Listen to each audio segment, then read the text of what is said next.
Olá, mais uma vez. Aqui nós vamos dar continuidade então à aula de avaliação hemodinâmica e neste material nós trabalharemos a avaliação hemodinâmica invasiva. A avaliação hemodinâmica invasiva já está dizendo, né, que ela se trata de catéteres que são colocados seja na veia ou seja em artéria para medida de determinadas pressões.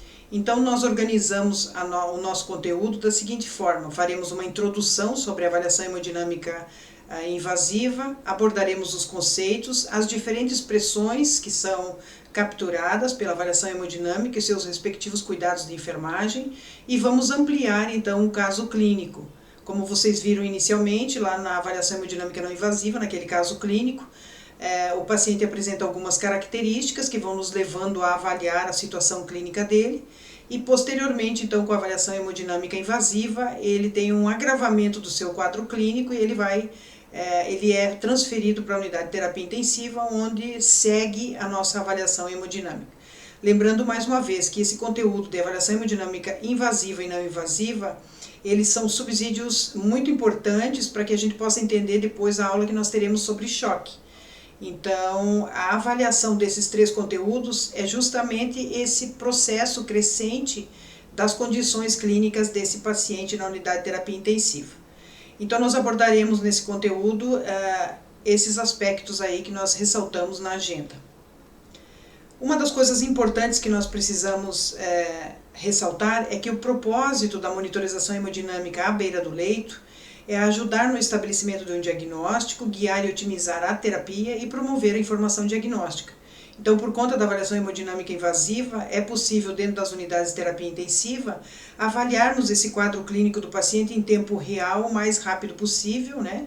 Antevendo as complicações que ele possa estar apresentando ou a sua melhoria, justamente porque nos leitos de UTI os pacientes estão individualizados e com um aparato tecnológico que nos permitem fazer esta monitorização.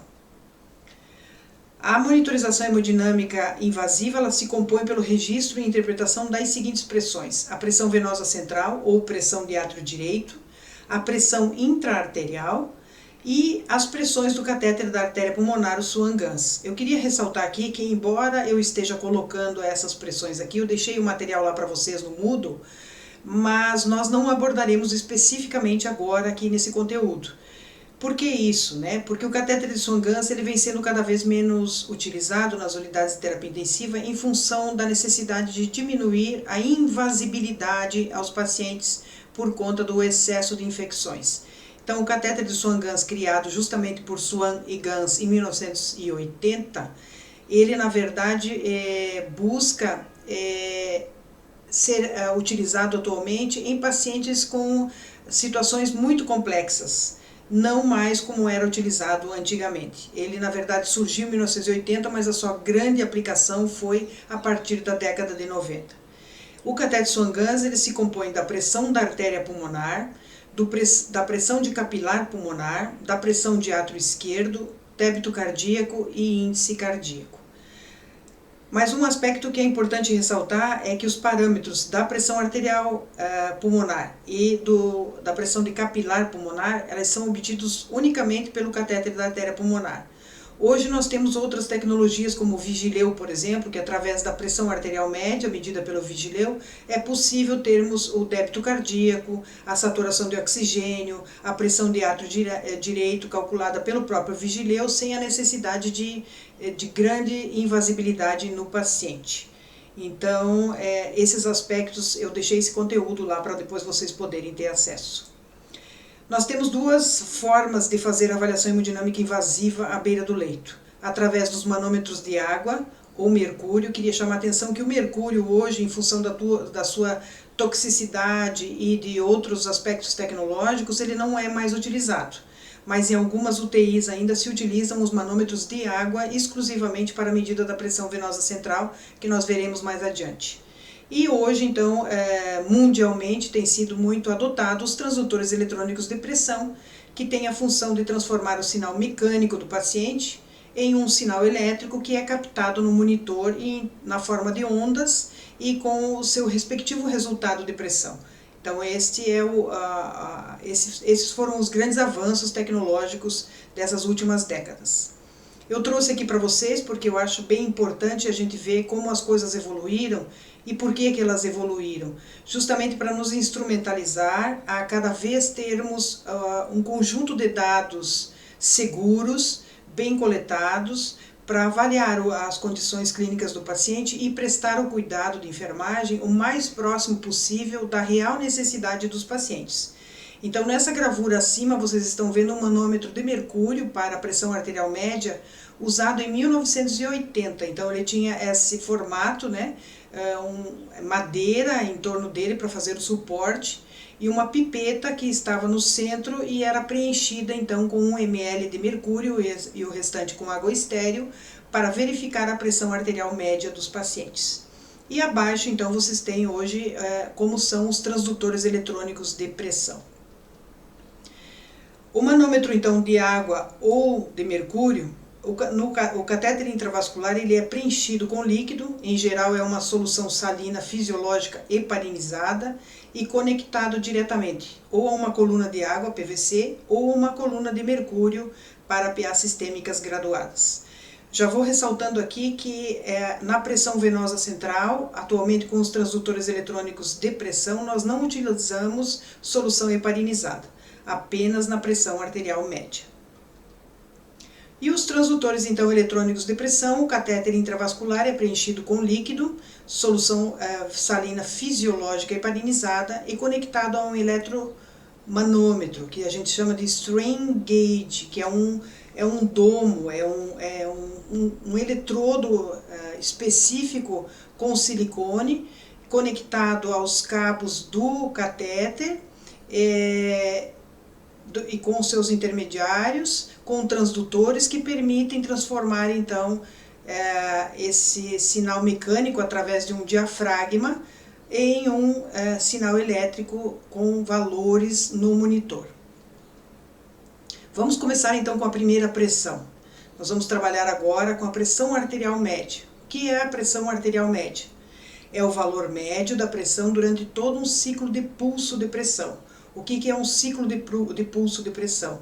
É a pressão sistólica sobre a pressão diastólica, dividido por 3. Este é o parâmetro, né, do ciclo de pulso que nós temos. Pressão arterial média, que é a pressão sistólica, mais 2 vezes a pressão diastólica sobre 3. Esse é o ciclo de pulso de pressão. O que faz a pressão arterial média? Ela determina a intensidade média com que o sangue flui pelos vasos. Os valores normais da PAM, normalmente elas são de 60 a 80 milímetros de mercúrio, e para pacientes com vítima de traumatismo crânioencefálico, normalmente 90 a 95 milímetros de Hg, para garantir uma melhor pressão de perfusão cerebral. Dentre as funções da pressão arterial média, nós podemos destacar monitorar continuamente a pressão arterial. Esse é o aspecto fundamental. Então, se o paciente está recebendo drogas vasoativas, por exemplo, imediatamente nós conseguimos monitorar essa pressão arterial média do paciente e ajustar a dose de acordo com o seu quadro clínico e como ele responde à intensidade da droga. Os principais locais de inserção da pressão arterial média são a artéria radial, a dorsal do pé e a femoral. Especificamente em relação à artéria radial, é importante que a gente faça o teste de Allen, que eu já vou mostrar para vocês em seguida. E a conexão ao manômetro de mercúrio ou ao transdutor eletrônico é por meio de um catéter de polietileno, não menor que 30 centímetros e nem maior que 120 centímetros. Então, essa extensão entre o paciente e o catéter para a medida da pressão arterial média, ela não deve ser inferior a esses parâmetros, para que não haja alterações e se consiga captar o mais rápido possível, o mais fidedigno possível, a real pressão arterial média do paciente. Isso é obtido através de estudos de evidência, que mostram então que esse é a principal distância que deve ter do catéter em relação ao paciente para captar adequadamente a sua pressão arterial média. O soro fisiológico 0,9% é que deve preencher esse catéter. Se for pressão arterial média, pelo transdutor, é com heparina. E todas as bolhas de ar devem ser retiradas do sistema. Em um soro fisiológico de 250, o padrão de 250 ml, o padrão é 0,5 ml de heparina. E se for um soro fisiológico de 500 ml, se coloca então 1 ml de heparina para manter então a permeabilidade do catéter. Nesta gravura aí vocês estão vendo então o teste de Allen. O teste de Allen é porque o enfermeiro ele é um profissional que tem a responsabilidade, tem a capacidade e é apto para isso, para a instalação de uma pressão arterial média, caso não haja necessidade de dissecção da artéria. Então, por punção, o enfermeiro pode implantar um catéter para a medida da pressão arterial média. Comprime-se, então, para fazer o teste de Allen é justamente para observar a permeabilidade deste membro. Quanto mais perfundido estiver, quanto mais róseo, mais aquecido, significa que ele está em melhores condições de receber um catéter, porque o local, a artéria radial, essa mão, se for do lado direito ou esquerdo, ela vai ficar mais tempo imobilizada. Então, se o paciente tiver uma boa rede vascular nesse local, melhor será a captação da pressão arterial média. Então, como é que se faz isso? Comprimem-se simultaneamente as artérias radial e ulnar e solicita-se ao paciente que abra e feche a mão até ela ficar pálida. Solta-se então uma das artérias comprimidas e a mão deve retornar rapidamente à coloração original. Pode-se repetir o processo com a outra artéria se for necessário. Então, primeiro posso soltar a radial, depois posso soltar a ulnar. É lógico que essa condição é feita nos pacientes lúcidos. Em pacientes que não estão lúcidos, que não estejam sedados, é importante que a gente avalie a pressão de pulso. Então, nós vamos avaliar a pressão e perfusão periférica desse membro, nós vamos avaliar a amplitude desse pulso, vamos comparar com o outro membro, para que a gente possa então fazer esta avaliação clínica e dizer, olha, é nesta artéria que nós vamos inserir, é neste local que nós vamos inserir a pressão arterial média. Aqui vocês estão vendo uma gravura, é um pouco diferente de estarmos na prática, obviamente, né? Quando nós estivermos na prática, nós vamos ver um paciente mais ou menos nesta condição. Então, teoricamente, aqui a gente fragmenta um pouco a imagem para que vocês possam entender. Para que a gente possa monitorizar a pressão arterial média, a gente utiliza uma técnica de identificação da linha axilar média.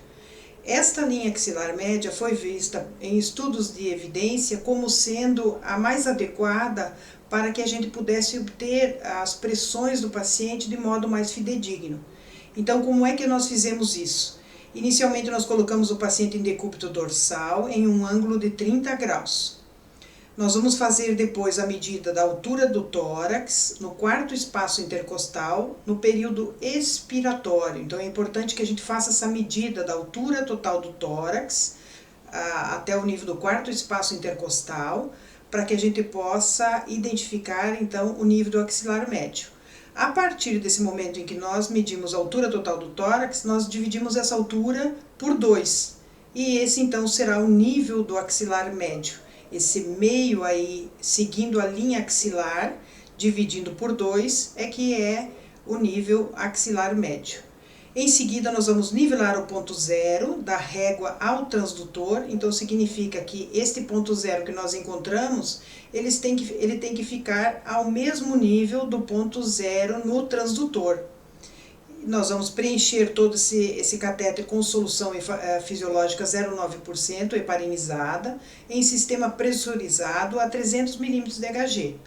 Vamos calibrar e zerar para a atmosfera para que o aparelho então consiga captar daquele paciente o seu sinal mecânico e transformar em ondas e pressões no monitor. E em seguida então vamos medir e registrar a pressão arterial média. Mas uma coisa bem importante, para transformar centímetros cúbicos de H2O, por exemplo, da PVC em milímetros de Hg, basta dividir por 1,36, porque o mercúrio é aproximadamente 13,6 vezes mais denso que a água. O que significa isso? Essa medida que nós estamos fazendo para encontrar a linha axilar média, seja para a pressão arterial média, também pode ser usada na pressão venosa central. A diferença que nós podemos encontrar ainda na prática é que a monitorização da pressão venosa central pode ser feita por manômetro de água. E lá no manômetro de água, ela vai nos dar a pressão em centímetros cúbicos de H2O. Só que nós estamos medindo aqui a pressão arterial média, que é dada em milímetros de Hg. Então, quando nós fizermos o registro no prontuário do paciente, nós devemos transformar todos pela mesma condição, pela mesma categoria. Então, se nós estamos registrando em milímetros de Hg, nós vamos registrar a PVC em milímetros de Hg, transformando então desta forma, ok? Zerar e calibrar, então, nada mais é do que tarar o monitor, como se faz com uma balança. Nós devemos fechar o circuito para o paciente, ou seja, a leitura do monitor vai representar todo o circuito, menos o componente da artéria do paciente. Feito isso, o próximo passo é tarar, ou seja, apertar o botão e zerar. Então, com isso, o aparelho equilibra e nós captamos o mais próximo possível da realidade do paciente a sua pressão arterial. Então, vocês vejam como é importante os sinais vitais do paciente, né? Dos cuidados de enfermagem, então, que nós temos que ter com a pressão arterial média, nós podemos ressaltar manter o curativo seco, estéril e compressivo no local. Porque lembre-se que é uma artéria.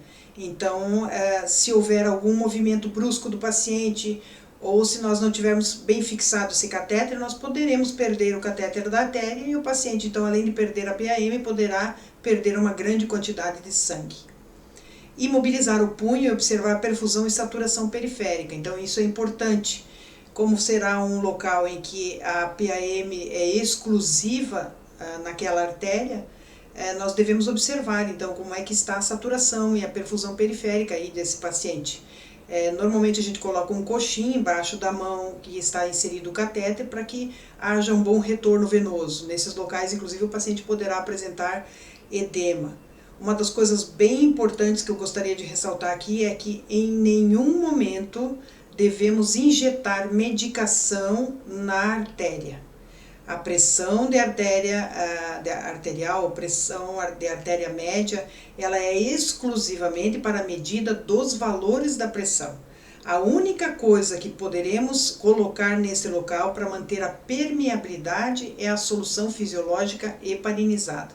Se nós administrarmos qualquer outra medicação via artéria, nós podemos então provocar uma parada cardíaca e o paciente vir a óbito. Devemos também cuidar em manter o membro aquecido e em posição funcional, justamente pelos pontos que eu coloquei para vocês.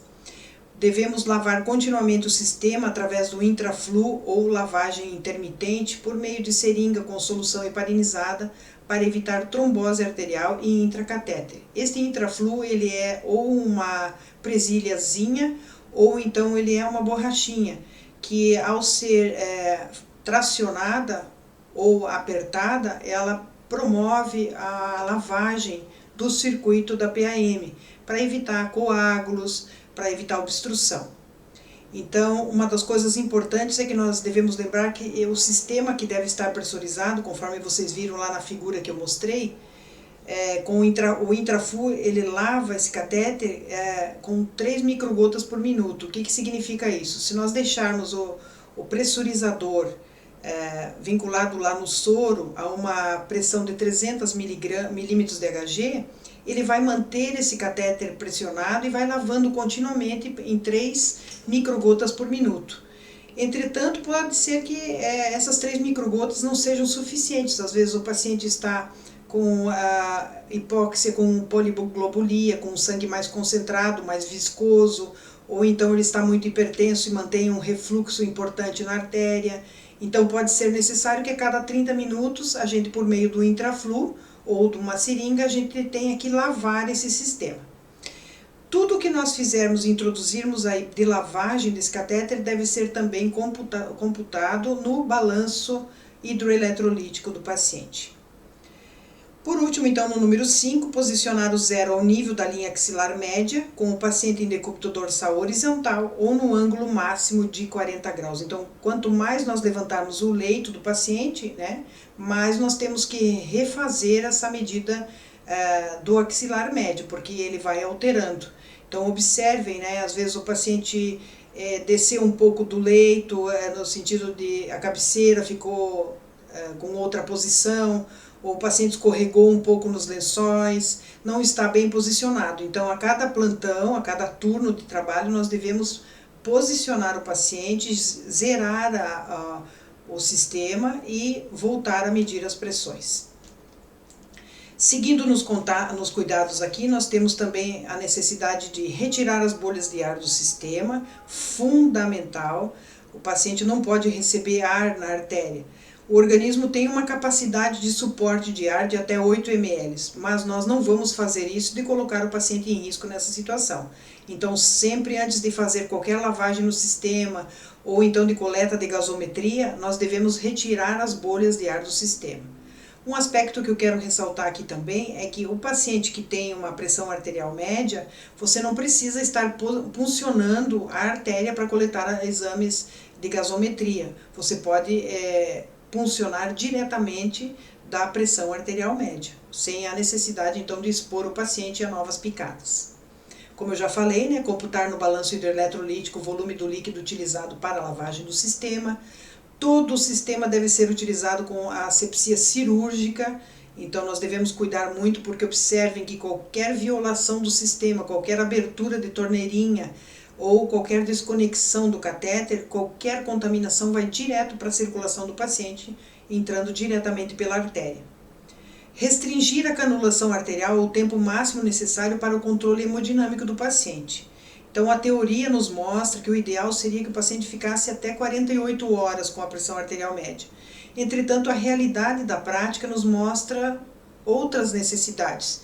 Então, às vezes, nós temos pacientes que ficam 4, 5, 6 dias, às vezes até 10 dias, dependendo da condição que exige. Às vezes é um paciente que tem uma rede vascular muito difícil, então se mantém a PAM o máximo que se puder, né, para evitar novas punções e coletar então as amostras sanguíneas ao nível da pressão arterial média.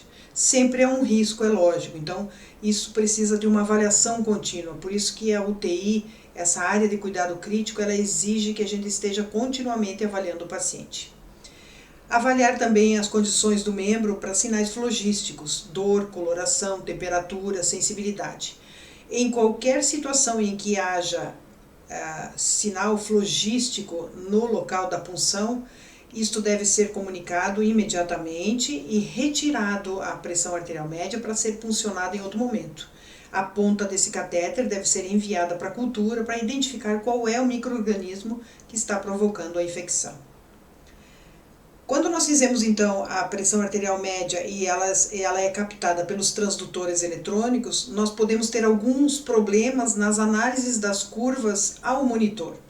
Existem 3 grandes complicações, assim, digamos, de avaliação dessas ondas. Uma delas é a overshoot, que é uma onda pontuda, que a gente chama apiculada, de valor maior que o real, devido à ressonância em catéteres excessivamente longos. Isso diminuiu muito nos últimos anos em função de que se estabeleceu que o tamanho maior que esse catéter deve ter é de 120 centímetros. Entretanto, em alguns locais, o material é de baixa qualidade e ele acaba tendo alguns centímetros um pouquinho maiores, e isso então causa uma onda apiculada que na verdade não reflete a pressão do paciente. Outro problema que nós podemos encontrar é a curva amortecida, que são curvas muito achatadas, de valor inferior ao real, devido a catéteres muito finos, bolhas de ar, vazamentos, trombose ou obstrução do catéter ou artéria. Por isso a importância que eu falei anteriormente, né? Retirar todas as bolhas de ar do sistema, observar se há vazamentos, observar se há pequenos coágulos no catéter e manter então a permeabilidade deles através do sistema pressurizado com o intraflu. Também diminuiu muito em relação aos catéteres muito finos, mas da mesma forma que na overshoot, em algumas indústrias ainda alguns catéteres são de outros materiais que acabam sendo mais finos ou um pouquinho mais longos, então isso causa alteração na curva normal de pressão. Outro ponto que nós temos é a oscilação da linha de base, ou seja, aqueles pacientes com movimentos respiratórios excessivos, do transdutor ou do braço do paciente, às vezes pacientes muito agitados, ou pacientes que estão competindo com a prótese ventilatória, ou que ainda não foram intubados, mas estão em franca insuficiência respiratória, eles podem ter uma oscilação da linha de base da onda muito exacerbada, e com isso nós obtermos então uma pressão arterial média diferente da realidade que o paciente apresenta. Aqui para mostrar para vocês agora, nós vimos então até o momento a pressão arterial média, agora nós vamos trabalhar com a pressão venosa central. Nesta gravura, nós temos ainda em situações, em algumas emergências, em algumas unidades de terapia intensiva, nós temos alguns pacientes ainda em alguns locais que é colocado a coluna de água. E aí então vocês estão vendo para medida, para encontrar o axilar médio da mesma forma que nós vimos na pressão arterial média, também aqui na pressão venosa central. Vejam que essa régua é uma régua que é utilizada na construção, que é uma régua de nivelamento mesmo. Ela tem uma ampola no seu centro com uma bolha de ar, e esta bolha de ar então ela nos ajuda a nivelar o centro do axilar médio do paciente, para encontrarmos o ponto zero. Bom, a PVC então o que é? É a pressão venosa central, ela corresponde à pressão do átrio direito e reflete a pressão diastólica final do ventrículo direito quando a válvula tricúspide está aberta. Então ela nos dá um reflexo da pressão durante o retorno venoso. Ela é uma indicação do estado da hidratação e da função cardíaca direita. Então, por muitos anos, a PVC foi uma das primeiras pressões a serem estabelecidas para avaliação hemodinâmica. Contudo, se viu que eventos pressóricos que aconteciam do lado esquerdo do coração não eram captados. Muitas vezes a pressão venosa central do paciente estava boa, mas ele tinha uma pressão arterial média muito baixa, que refletia um problema de ventrículo esquerdo, ou uma insuficiência cardíaca, ou pacientes pós-infarto, ou com alguma malformação congênita, ou com problemas vasculares, ou com quadro de edema agudo. Então, por isso que surgiu, então, posteriormente a PVC, a pressão arterial média, e até mesmo o catéter Swan-Ganz, e hoje com o Vigileu. Então, o que determina a PVC é o volume de sangue circulante. Então a gente já pode ver, aqueles pacientes que perdem muito sangue, a tendência é eles terem um volume de sangue menor, consequentemente a pressão venosa central poderá estar menor. O tônus vascular diminuído, né?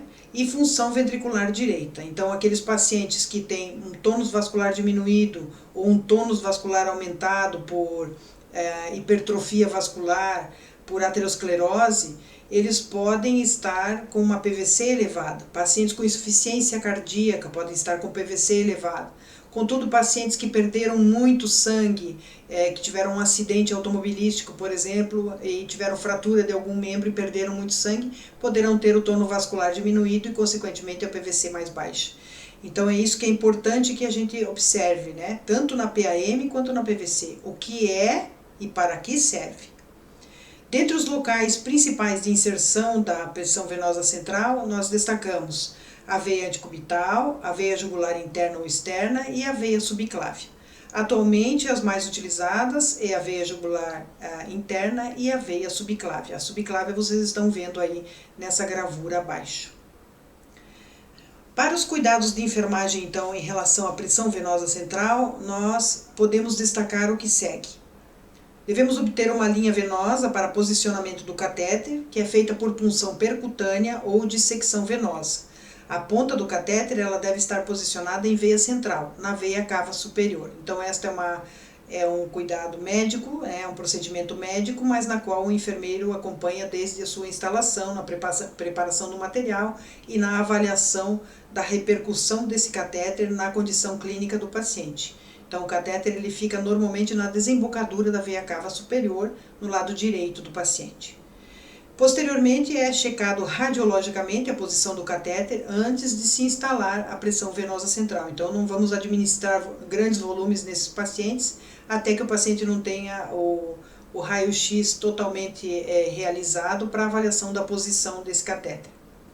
O catéter e as conexões rígidas não devem ultrapassar o comprimento de 120 centímetros, vocês viram também para a PAM esse processo. Deverá ser preenchido o sistema com solução salina fisiológica, 0,9%.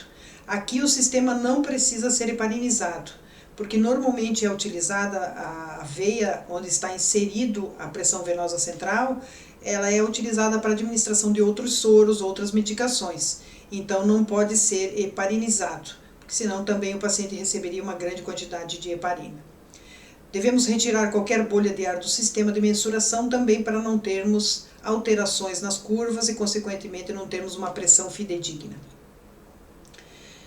Se a medida da PVC, então, através da coluna d'água, ela deverá ser graduada em centímetros, ou se ela for medida por meio do transdutor, o monitor deverá ser calibrado em milímetros de Hg, selecionando o range, que é a amplitude. O range é a amplitude que aparece a onda lá no monitor, entre 20 ou 40 milímetros de Hg.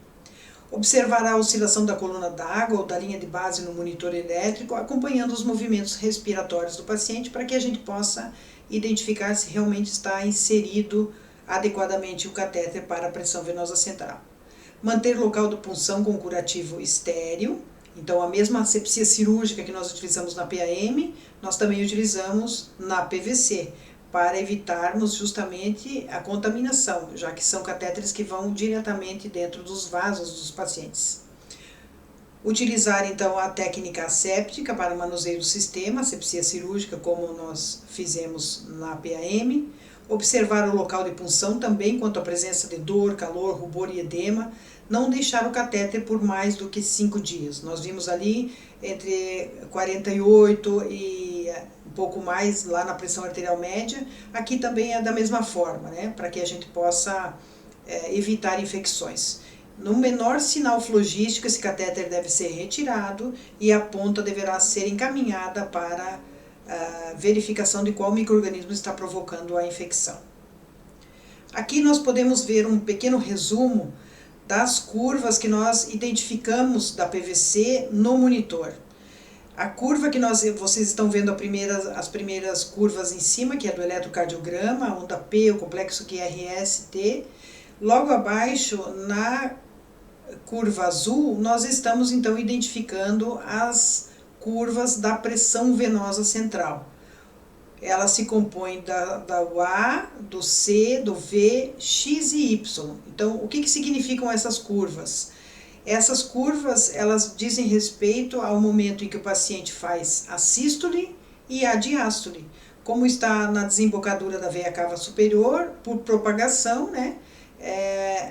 A PVC ela capta os movimentos cardíacos. Então, aí nós estamos vendo que normalmente a X, ela diz respeito já ao colapso, digamos assim, né? Quando aconteceu a sístole final, e aí o coração já vai fazendo a diástole, e ela vai se enchendo novamente até fazer um novo X e um novo Y, para reenchimento dos ventrículos. Então, essas são as curvas típicas da pressão venosa central. Assim como na pressão arterial média, na PVC nós temos alguns fatores que interferem também no seu real valor. Vamos ver um pouquinho sobre esses fatores. Em relação ao paciente, normalmente é a mudança de posição no leito, movimentação excessiva, movimentos respiratórios amplos e laboriosos, tanto o inspiratório quanto o expiratório. Pacientes conectados a respiradores mecânicos com pressão inspiratória positiva final elevada. Então, esses pacientes apresentam alterações no valor real da PVC. Por isso que é importante nós sabermos o que acontece para identificarmos se realmente é aquilo que o paciente está apresentando ou se é algum fator desses que está alterando o resultado da PVC. Em relação também ao catéter e aos sistemas de conexão, nós também podemos ter fatores que interfiram, né? O mau posicionamento da ponta do catéter, às vezes catéteres muito inseridos, coágulo na ponta, catéteres excessivamente finos ou de alta complacência, muito flexíveis, presença de bolhas de ar no sistema, catéteres dobrados ou com pontos de estrangulamento, catéteres e conexões com vazamentos. E ainda nós teremos alguns fatores em relação ao sistema de mensuração.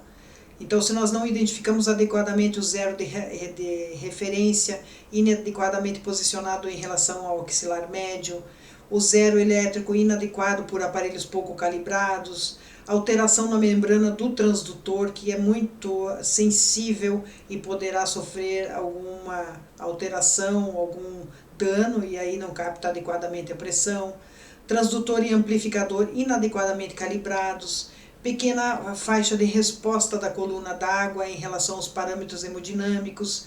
Então, esses catéteres muito longos ou então muito curtos, pouco inseridos, inadequadamente identificados.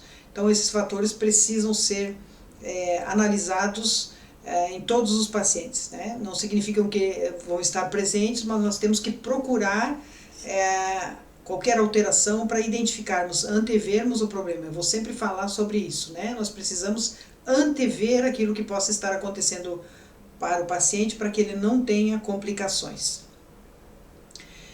Embora o átrio esquerdo não seja uma das pressões que nós vamos ver nas unidades de terapia intensiva, ela é comum em pacientes que fazem cirurgia cardíaca. Eu trouxe aqui para vocês saberem, porque as unidades de terapia intensiva têm ficado cada vez mais amplas e muitos procedimentos têm sido executados. Então, caso vocês encontrem um paciente que tenha pressão de átrio esquerdo, ela significa que é o valor da pressão exercida pelo sangue ao nível do átrio esquerdo. Introduz-se o catéter no átrio esquerdo e se mede a pressão de átrio esquerdo em centímetros de água ou milímetros de Hg através do monitor eletrônico. Então, os valores normais da pressão de átrio esquerdo normalmente são de 6 a 10 milímetros. Às vezes nós podemos também encontrar por centímetros cúbicos de água, mas isso tem sido muito raro, praticamente já foi banida das unidades de terapia intensiva qualquer medida de pressão de átrio esquerdo por coluna d'água. E aqui eu trouxe ilustrando para vocês entenderem algumas formas de se fazer a avaliação das diferentes pressões que nós vimos aqui. Então, vocês vejam aqui, essas siglas todas vocês já viram ao longo dessa apresentação. Então, vocês vejam no número 1 aqui, se o paciente apresenta uma PVC baixa, uma pressão de átrio esquerdo baixa e uma pressão de arterial média baixa, significa que ele está hipovolêmico. Então, ele está com todas as pressões baixas. Contudo, se o paciente apresenta uma PVC normal, uma pressão de átrio esquerdo baixa e uma PAM baixa, poderá também ser indicativo de hipovolemia. E isso reforça aquilo que eu falei anteriormente, que justamente a PVC, por ela ter valores bastante diferentes, né, na literatura, ela não reflete totalmente os eventos pressóricos que acontecem do lado esquerdo do coração. E por conta da pressão de átrio direito e da pressão arterial média, é possível a gente avaliar esses eventos pressóricos do lado direito, do lado esquerdo do coração. E ambas as situações, então, nos dão informações de que o paciente estará hipovolêmico. Na situação 2, o paciente poderá apresentar pressão venosa central normal, a pressão de átrio esquerdo normal, mais uma PAM elevada, que significa, então, que ele poderá estar hipertenso. No item 3, o paciente poderá ter uma PVC alta, uma pressão de átrio esquerdo normal e uma PAM normal. Então, podem ter alguns indicativos de hipertensão pulmonar, pode ser um paciente que seja com doença pulmonar obstrutiva crônica e esteja com cor pulmonale, por exemplo, com um quadro de hipertensão pulmonar.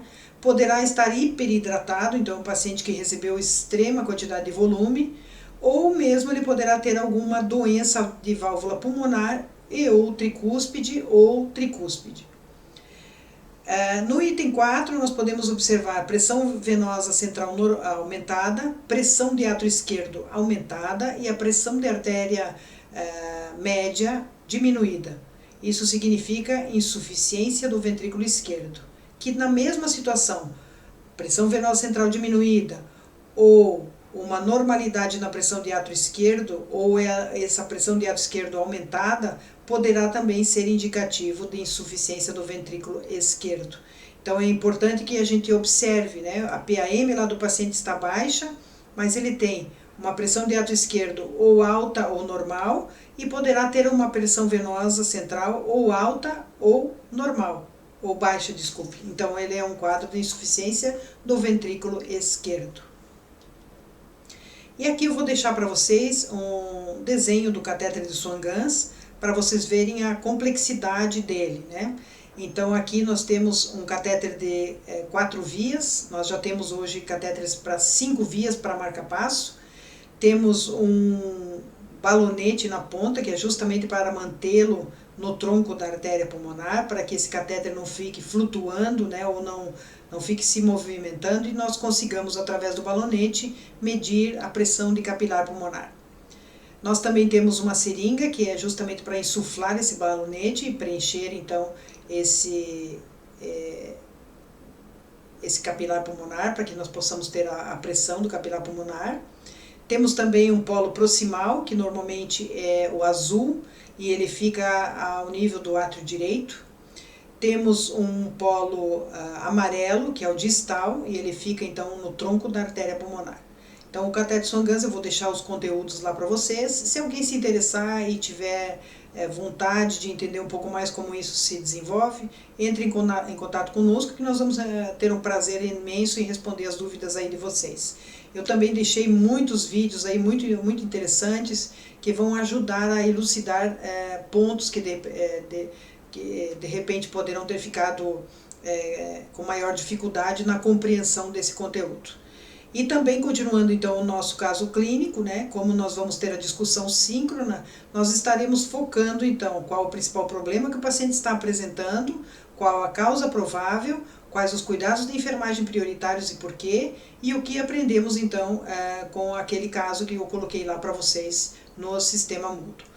Um forte abraço, nos encontramos lá então para conversarmos sobre as diferentes situações clínicas apresentadas pelos pacientes na avaliação hemodinâmica.